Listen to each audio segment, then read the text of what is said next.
Well, I mean, first of all, the main problem for the past several years, what we've done as Americans, we spent a lot of money we didn't have to buy foreign products that we can't afford. We've run up an enormous debt to the rest of the world. We've got nothing to show for it.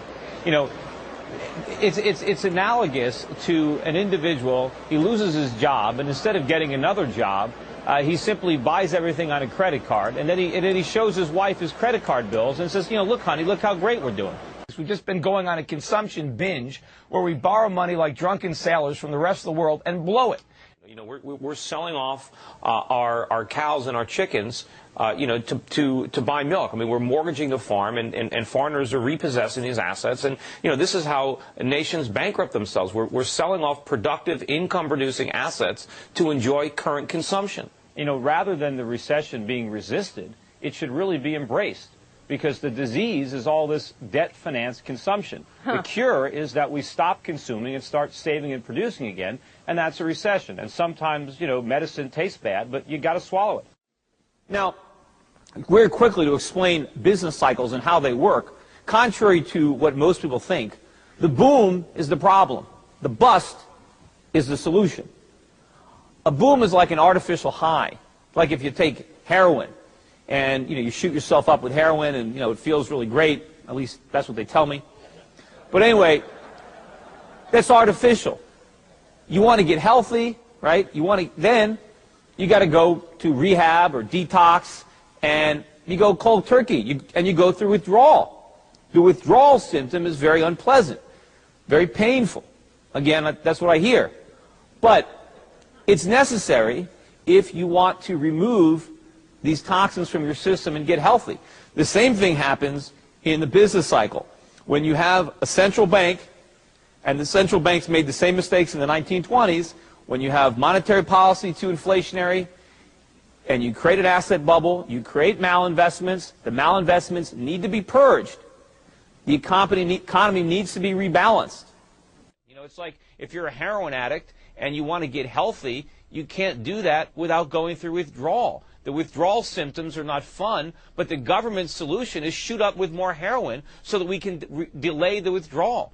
But of course, they risk killing the economy with an overdose, which is what we might get. And an overdose, as far as fiscal monetary stimulus, is hyperinflation. And believe me, that's a real possibility, and we do not want to live through that.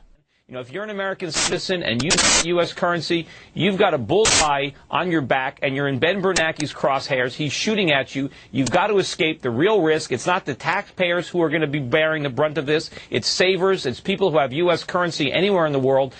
I know you didn't want a rate cut today, but you got one. Were you expecting one? I was expecting one, and, you know, for the Halloween metaphor, it was certainly a treat for me. My gold stocks today are up 4 times as much as the Dow. Unfortunately, it's a trick for everybody else who's measuring their wealth in dollars and thinks they made money today.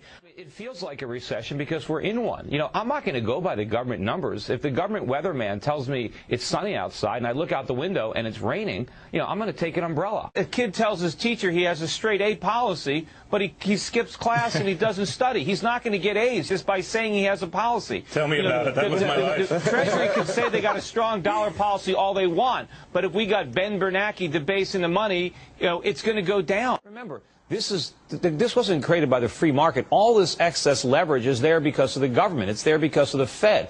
They did this. They infected us with this disease. The fact that all these companies are now dying. How did they make Wells Fargo make stupid home equity loans? What they did is they provided Wells Fargo and all these companies with free money, and they let them go out and leverage it up.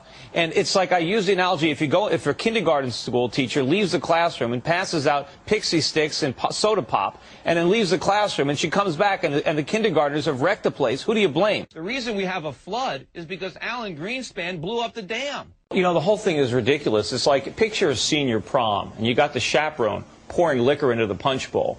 And then, you got the prom goers, acting, rude and, because they're all drunk. Well, who are you going to blame? I mean, are you going to blame teenagers for, acting crazy when they get drunk, or are you going to blame the guy that spiked the punch bowl? So rather than focusing their anger on Wall Street, the spiker, you think, is the Federal Reserve, and Wall Street are the kids drinking the punch. The bailout, I see this as just stopping the plane from falling out of the sky. Is this naive of me?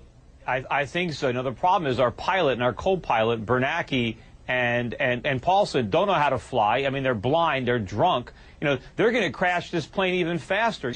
They say we have to do this. They said we have to go into Iraq because they had weapons of mass destruction. They were wrong. This plan is a weapon of mass destruction to destroy our economy and to destroy our currency. So, also the problem is this crisis can't be managed. We need the free market. You've got these cronies in Washington. They're like little kids with a chemistry set. Yeah. And they keep on throwing these chemicals together, trying one thing after another. They hope they're going to stumble on a miracle, but they're going to blow us all up.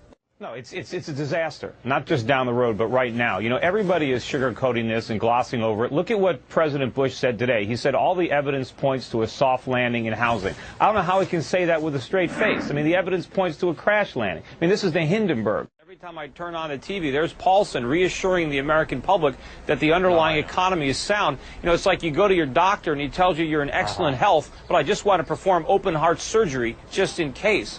What we're really doing is the equivalent of selling our financial souls to the devil. It's Henry Paulson and Ben Bernanke. They're the Pied Pipers that led us down this path. Now they're going to lead us over a cliff. I mean, these are the guys we want to now turn over and talk about the inmates running the asylum. These guys were in denial the whole way. They don't understand the fundamentals of economics. They have no idea why we're in this mess. In fact, they're the ones that lit the fire. They're not going to put it out. No, I can't imagine a secretary being worse than Paulson. They might as well nominate my 6-year-old to be Treasury Secretary.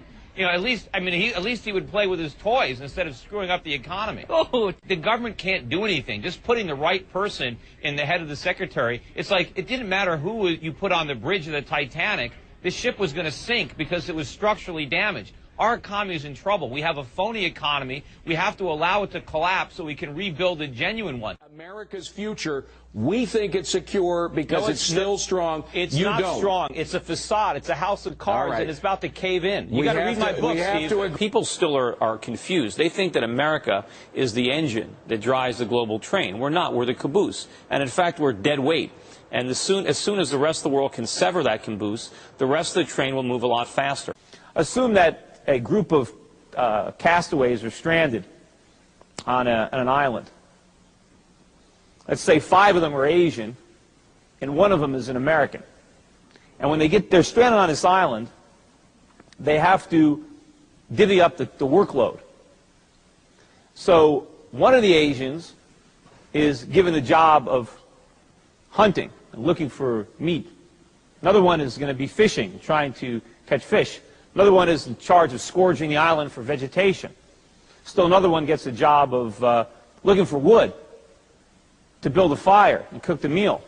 And then it comes down to the American. They say, well, what job are we going to assign the American? Well, the American gets assigned the job of eating. And so at the end of the day, all these Asians gather around this big table after a hard day of foraging and hunting and fishing, and they prepare to feed this American, who did nothing all day but sun himself on the beach.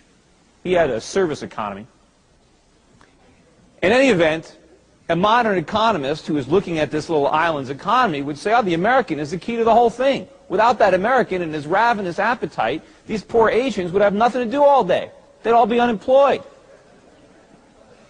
Well, the reality is, the Asians are perfectly capable of consuming the food themselves. Now, perhaps if they didn't have to spend all day long feeding this fat American, they wouldn't have to work as hard. Maybe they could pursue other interests that they had. The best thing that they can do to improve their own standards of living would be to kick that American off the island. Of course, when that happens, the American's in trouble, because now he doesn't have 5 Asians doing all of his work. It almost reminds me a lot of that book, Tom Sawyer, where Tom is able to convince all of his friends to whitewash his fence for him, and to not only do that, but to pay him for the privilege.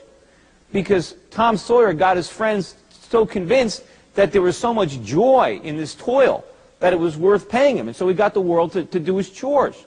And little did Samuel Clemens realize that that little passage in that book would one day form the basis of the global economy, where America convinced 1 billion Chinese to paint our fence and to pay us for the privilege. That's going to end.